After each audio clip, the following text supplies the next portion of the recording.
The Daily Wire movie Lady Ballers just came out on their website. It's a comedy about the absurdity of men dominating women's sports. So before I get into the movie, I want to talk about my own personal beliefs just for transparency. I won't be discussing any of my own beliefs in this video. I like to keep politics off my channel and just focus on the entertainment itself. My general views, just to be clear, I would call myself an individualist. I'd say I'm probably too far left for libertarians, too far right for Democrats, and I'm just going to leave it there. I am subscribed to Daily Wire. I subscribed there a few years ago because of Ben Shapiro. I haven't actually watched or read anything on their site in probably a couple years, except for maybe Ben Shapiro reacts to whatever crazy TikToks. I'm still subscribed because I view them as an overall positive since they're trying to compete with Hollywood. In general, I agree with Ben Shapiro on a fundamental level, but I definitely have a lot of things I don't agree with him on. And I'm not going to comment on the other faces of the company. So that would be it for the politics. I'm not going to discuss anything else about it other than how it relates to the movie. Now, as far as the movie goes, to me, this is the worst path the Daily Wire can take. When they talk about competing with Hollywood, I was really hoping they'd be mostly apolitical, politically neutral, or just politically apathetic in the entertainment. I've heard that Terror on the Prairie and Run, Hide, Fight were both apolitical. This movie was pretty much just Hollywood, but right-wing, with how on the nose everything is.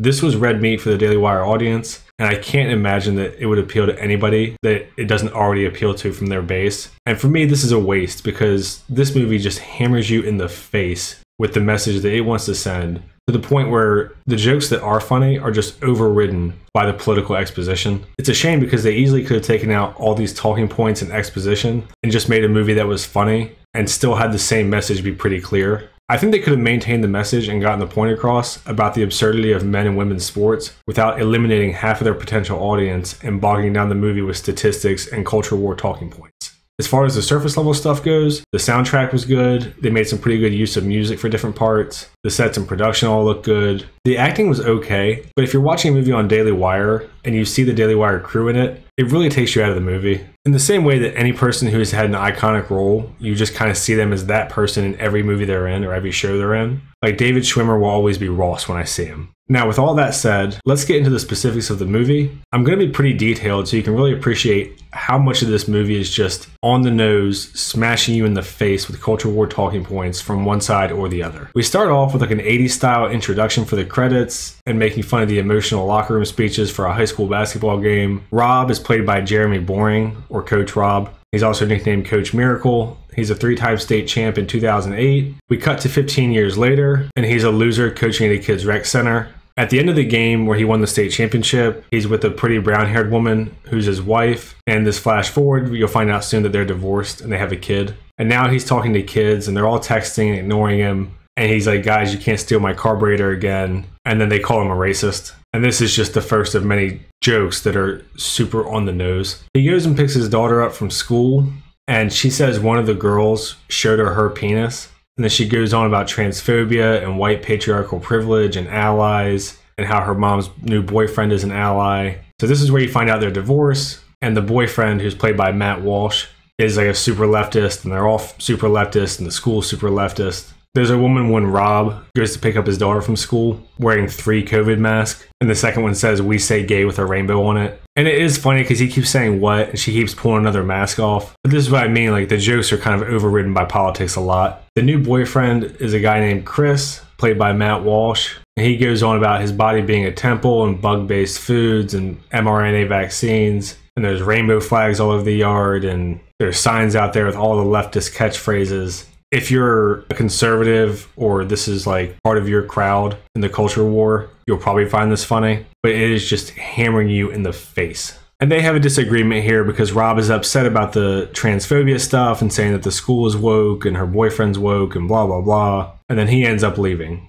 because he's trying to find a job so he can make some money because he's pretty much a down on his luck loser. We don't really know why. He just kind of goes from state championship basketball coach in high school to divorced loser. He goes back to get a job at an old dive bar he worked at 25 years ago, and it's full of men dressed as women like you can see in the picture here. They also advertise Daily Wire's she/her chocolate bars on the counter when he walks in. He takes a job and goes and has a drink with one of the other servers, who's one of his former basketball players from the state championship team. And he wants to enter him in this race that Matt Walsh mentioned to win $5,000. He takes his player out to the alley and has him do a sprint there and back, and he times him. And you get all this stuff about how much faster he would be than women, even though he's old and out of shape and blah, blah, blah. And there's this redneck cowboy guy that shows up over and over in the movie, and he just says how much to these two. And he just randomly pops in throughout the movie. He's actually pretty funny. He goes to the race. He puts a wig on the guy Alex, who's now Alexa, who's the trans athlete. And they casted some dude who's huge. I'm assuming to make it look more absurd. And you can see the woman signing him in has all these pins on, and she's being kind of bitchy to Rob, or Jeremy Boring. And you can see she has the stop transgenocide and the love is love with the gay flags and all that stuff. And then she says, I will tase a white man. So she tases him. He goes down. Alex shows up and she freaks out and she's like, oh my God, I tased an ally. And then she waives the entry fee. And then Rob says, I'm glad we're able to get this worked out without social media involved. And she says, please don't. I have a family. My dog is queer. And like, that's a funny joke, but it's just so in your face the whole time. Rob is with Alex and he's trying to talk him into doing this because Alex is like, I'm old and out of shape and I haven't done anything in a while. So we get some more on-the-nose dialogue about how much more biological men can do than women. And Alex is resisting and you can see the nipples on his fake boobs. And then they race. You can see he destroys all of them in the race. This is a pretty good use of the music here. It's all about girl empowerment or something. It's kind of hard to hear because it's techno. Michael Knowles and Brett Cooper are the news reporters in this. Drake Diamond and Stacey Santiago O'Brien. I'm just going to call them Michael Knowles and Brett Cooper because that's who they are. They're the ones running this story and covering it for being stunning and brave, where he's destroying all the biological women. And then we get a montage of Alex just destroying the track and field women. And he's flexing and dancing. The girl on the left is Gwen, who will be a pretty important part of the story. She's like the main journalist. And she gets pissed off at Michael Knowles and Brett Cooper for alluding to him being a biological man. And she does the whole trans women are women and they're real women and there's no differences. And she gives all of the far left talking points and she's supposed to be mocking them. Alex and Rob go out to celebrate and split the $5,000 winnings. Rob only gives him $500 even though he's the one who ran. Rob takes a sip of his drink and goes, oh, what's that? And Alex goes, oh, it's a Bud Light. I'm sponsored now. And Rob's like, you shouldn't give that to anybody. All these topical jokes, like they're funny for a chuckle, but topical movies I feel like age really poorly in general. So while they're having their celebratory beers, Gwen, the journalist, shows up and sees that Alex is a man. She already knows. And Alex tries to do like the how dare you. And she goes, I'm a journalist. I literally cannot be shamed. So then the journalist lectures him and gives all the right-wing talking points about how men are biologically superior to women. And she names all the things that she wants as a journalist, which is like power and money and blah, blah, blah. Nothing about actual journalism. So it's just all right-wing talking points in your face. Pretty much, she wants to be Alex's exclusive reporter and encourages him to dominate women's sports. And then she goes home with Coach Rob after calling him a cheating lowlife, but a winner. And she has like a dominatrix outfit on and ties him to a furnace, but they don't actually hook up. Alex and Rob decide to get the basketball team back together to crush women's sports at the US Global Sports Open or some made-up thing they did. And they go recruit two of the old basketball players from their state championship team who are now used car salesmen. And the guy keeps going about how old and out of practice they are and how they're out of shape. And they're like, yeah, but it doesn't matter because it's women's sports. And there actually is a couple pretty funny jokes in here that I won't ruin that caught me off guard. But again, overshadowed just by talking points. They've got those two on board, but they don't know us to play women's basketball. So they've got those two on board, and now they go to the deepest, darkest Michigan, which is a funny little montage. They're hiking and going through the mountains and woods, all the way out to this cabin, to their best player, who was a center for the state championship. They're walking through the woods, and we get like Predator Vision heat body camera, and the guy is dressed in a ghillie suit hunting badgers. And then we get this flashback where he was playing a team that had the Badgers who was air humping. The mascot was air humping.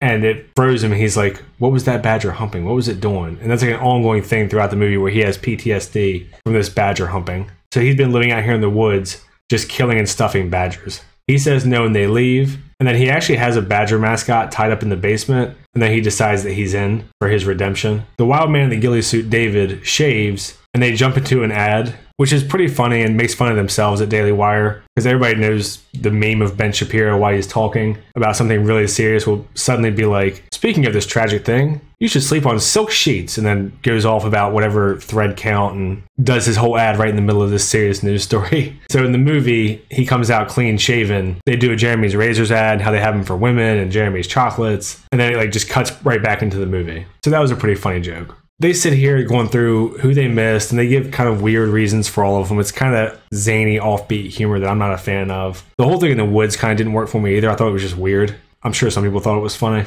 They can't get anyone, so they get the Towboy Felix, who they used to shove in the locker after every win, to be their fifth man. And he's played by Tyler Fisher. And if you don't know who he is, The stuff that I've seen him do has been Jordan Peterson impersonations. Those are pretty funny online. You can go watch those. We get another little montage and they go to Felix's house, and now he's super rich. And he has like a replica of their locker room and a replica of their high school gym in his house. And they start getting into fights over dumb things. The two brothers that they went and got from the used car lot are supposed to be twins with two dads at the same time from one mom. And they keep saying some term throughout the movie. I don't know if it's a real thing or not. It's a decent joke. The journalist comes out and blows a whistle. And Rob is like, oh, you have a coach whistle? That's funny. And she's like, no, I have a rape whistle. And he goes, oh, that's not funny. That's just a pretty good joke too. And then he calls her his girlfriend, and she laughs right in his face. The whole part with Gwen and Rob here in the gym is pretty good. It's at this point where they break it to him that they're going to be playing against women and wearing wigs and dressing up as women. And they're all super pissed off, except for Felix, who says, I'd cut my dick off for you, coach. Rob gives a motivational speech about being winners and all the same stuff he does the whole movie. And eventually they all come around. And this is the point where he explains about the two guys with the same mom, but two dads at the same time. So they're half-brother twins. It's these two on screen. And they're all doing this slow motion, ridiculous shit to celebrate. Darby, the ex-wife, shows up to drop the daughter off. And as soon as she shows up, Gwen, the journalist, jumps in front of Rob and says, keep your hands off my boyfriend. So that whole dynamic is pretty funny. Rob and Darby talk, and eventually she leaves. And the journalist hugs Rob as she's leaving. And she's like, that's right, bitch, keep your hands off my man. That whole part's pretty good. Gwen starts talking to the daughter and trying to get information from her about what they're being taught in school. And then we get all this exposition about the different gender fluids and demi girls and boys. You can see all on the screen there. And there's this whole web of stuff, and it's all kind of supposed to make fun of the conspiracy web thing. This is another one of those points for me where that whole thing with the journalist and the ex-wife was really funny. But then they just followed up with this. They had the little girl, Winnie, deliver this entire exposition. And essentially what they're doing, and they do this throughout the movie, is she's explaining far-left viewpoints about gender and gender ideology in a way that you're supposed to understand that these views are absurd. That's like the whole perspective of the entire movie. And they just do it over and over, where they have like a little bit of movie and then just bam, like massive exposition dump. So this is one of those points. I mean, they even go so far to where one of the guys says, so what is a woman? Which obviously is a big thing. Matt Walsh had the whole documentary about it. And Alex says, women are just like men, but better. And then he names a couple other stereotypes about crying in the office and whatever. We go to the Global US Open Games, which is the tournament that they're being recruited for, and where their team, the Lady Ballers, is going to play. And Michael Knowles and Brett Cooper are back, and they have rainbow flags all over their desk. You can see Michael Knowles has like Native American garb on because he's supposed to be 164th Native American. Obviously, they're making fun of Elizabeth Warren. Brett Cooper is supposed to be part African or something because she says that's her slave name. They have all this rainbow stuff all over their desk. And they're talking about how they had to go through 2 weeks of diversity training. And this is where they learned about their heritage and blah, blah, blah. The Lady Ballers make their entrance. This is their debut in their pink uniforms and their wigs and everything. And they do the dramatic entrance with the smoke and the slow motion and the epic music. And then when it comes out, the entire stadium is empty, except for a couple people that are sleeping. And I hate this kind of just explaining the joke that they do here, where Rob goes, well, boys, this is ladies basketball. No one watches. Because there's actually a decent joke in here. Because they had the men's tournament one before this, and the entire stadium was full. And one of them goes, how'd they clear out so fast? And they're all like, I don't know. That is weird. Well, that's a decent joke. But, you know, they have to explain the joke that you can see on the screen. Just not a fan of that style. Clay Travis is the opposing coach for the other girls' team. And he's like, what the hell is this? This is bullshit. And Ben Shapiro is the ref. And all the guys are whispering to the girls that they're lesbians right before tip-off, which is also pretty funny.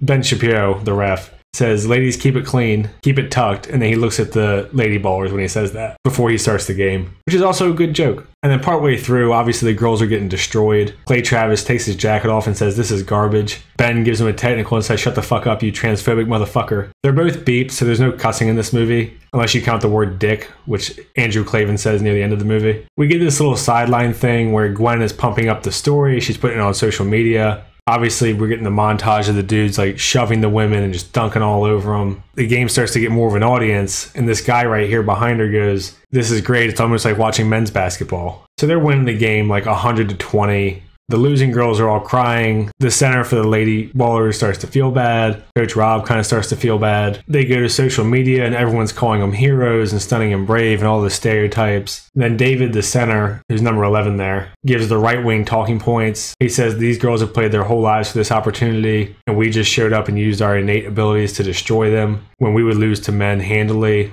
Gwen comes in, says you guys are winners, and then licks Rob's face and says put a baby in me. And then she goes, no wait, I don't want to get another abortion. Obviously you can see the politics are just non-stop exposition and condemning the left-wing stuff they don't like and promoting the right-wing stuff. It's just relentless. I think it makes it hard to watch, even if you're someone who agrees with all of these views, that you're just being bludgeoned in the head with this view just over and over and over. And then all the guys are getting texts and they're getting sponsored by Nike and Maybelline. Felix gets invited to the White House to give a talk on women's rights. And Gwen says, look, this is virtue economics. You guys can win any sport or every sport. Essentially encouraging them to branch out and take over all the women's sports as men. We get another 80s style montage here, and this is another good use of the soundtrack of them destroying basketball, weightlifting, wrestling. This wrestling one in particular is pretty funny because he chokeslams her. They try to get into the women's showers. They jump into swimming, which obviously is based off Leah Thomas. Felix starts streaming and everyone in the chat's saying like Yas Queen and Slay and all that stuff. All the shit you see online all the time. And obviously what they're doing here is making fun of it and framing it as absurd. We get a little montage here of them on magazine covers and stuff. And one of them is Biden sniffing Felix. And that's a joke that I think would be really funny if the rest of the movie wasn't political and you slip in one little political joke. I think you can get away with it. But in the context of this, it's just kind of feeding into what your audience already believes. Yet again, I think I've beaten that point to death by now, but that's the whole movie. It's just beat the talking points to death. We get a montage of their next game. They're destroying the girls in basketball again and hitting them in the face with their dicks while they dunk, hitting them in the face with the ball. The crowd is full of pink signs that have like little leftist quotes on them. We continue on. Now they're doing like a propaganda interview with Gwen to sort of promote their all trans women team. And they're all talking about how difficult it is. And they start talking about people dead naming them and how trans age is a thing now. They mention getting their periods and body positivity. Felix in the middle there is now Shelix. And Felix is trans age and goes and plays t-ball and is destroying kids. The journalist asked about natural unfair advantages of men versus women. And Rob gives what's a left-wing answer in the context of defending the right-wing viewpoint, essentially. He says, you know, LeBron and Tiger Woods have biological advantages, so what? And they bring up Bruce Jenner and Caitlyn Jenner and how Caitlyn Jenner won the men's Olympics in 1976. And they'll say that it was always Caitlyn. And anyone who doesn't understand that is in denial and just doesn't understand science. Here's an image of Shelix being trans age and playing t-ball. Pretty funny. Obviously kills it and hits a kid. And based on this little image here in the outfit, and it's Felix bragging about being a female for 3 days and having 2 million followers and really leaning into it. I'm assuming that this is supposed to be a Dylan Mulvaney parody.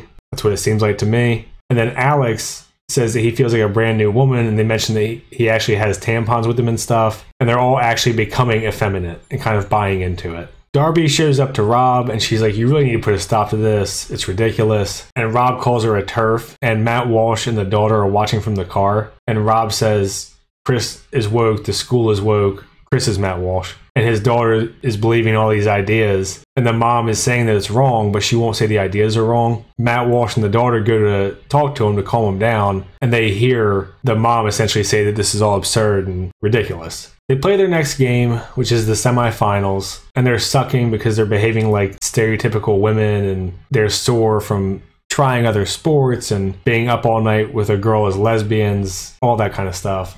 And the daughter and the mom are sitting like 3 seats apart. Rob calls a timeout and the team starts fighting itself in the sideline. Ted Cruz has a cameo here and shows up. But as bad as they played, they still won. The daughter comes to the locker room to talk to Rob, and she tells him that she wants to be a boy so that she can be a winner. And she says the boys are better than girls at everything, and then lists like 1,000 things from sports to STEM stuff to opening pickle jars. And he says that women are better at all kinds of things, and girls can't become boys and boys can't become girls, and that women civilize men and they have all these other different skills. I mean, this is the message of the movie just being stated as traditional gender roles. I mean, if you know who the Daily Wire is, you know that that's the overall belief, at least as far as the personalities of the company go. And this is your kind of second act low point, and you know, we get the sad music and he's sort of accepting what a dick he's been. And then the journalist is waiting back at his apartment. And when he gets back, she's bitching at him for not holding up his end of the deal. We get another exposition dump from her because Rob says something about how bad his divorce has been for Winnie. And then she starts just railing about how bad divorce is for kids. And she starts naming statistic after statistic about all the ways they do worse. And she says that the daughter will be fine. Let her make up with her mom and send her to a journalism program and she could end up like me. And Rob goes, oh God. And that's a pretty good joke too.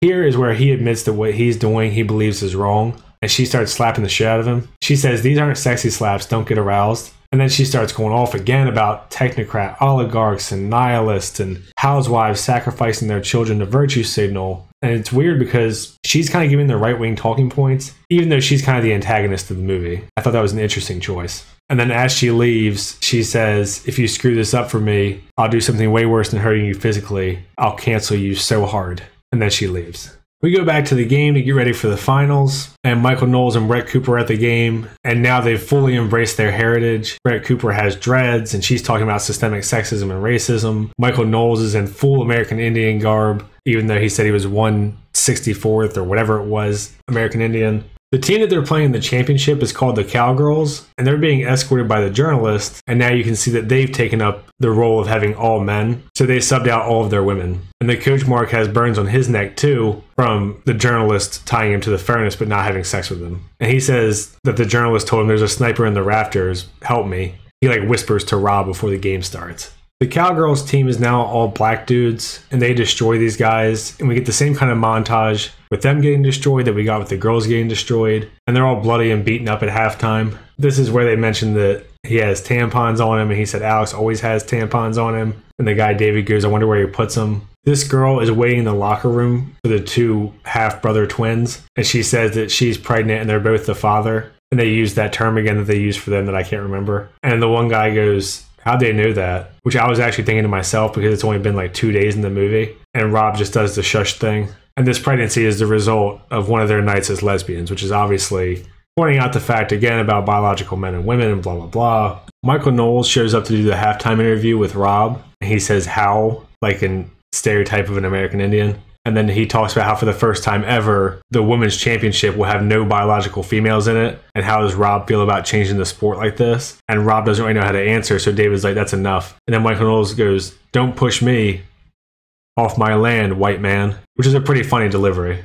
Here we get what I would call kind of a classic throwback joke where we see the red dot of the sniper on Rob's forehead. And he's like, oh, Gwen's, kind of a greedy journalist, blah, blah, blah, but she wouldn't actually hurt anybody. And he goes, oh, a penny and ducks. And then you see a basketball blow up behind him. Kind of old school, but a decent joke. And the team is complaining because they're like, this other team's not even real girls. And then one of the guys goes, yeah, neither are we. So that's kind of the realization that they're coming to. And the whole message of the movie, which obviously was going to be the message from the beginning that men are men and women are women. And we get this little moment here, which I thought would have been interesting if they had gone another way with it, where Alex talks about how what they did was wrong, but he thinks he's actually trans. And Rob says, your parents would love you unconditionally had they ever not, and blah, blah, blah. You're just confused. And Alex asks how he can be so sure that he's not a woman. And Rob punches in the balls and goes, good talk, and then steps over him. Which, guys getting punched in the nuts is usually funny. Well, I hate the phrase, but I think it would have subverted expectations for the Daily Wire if Rob had just been accepting of it and said,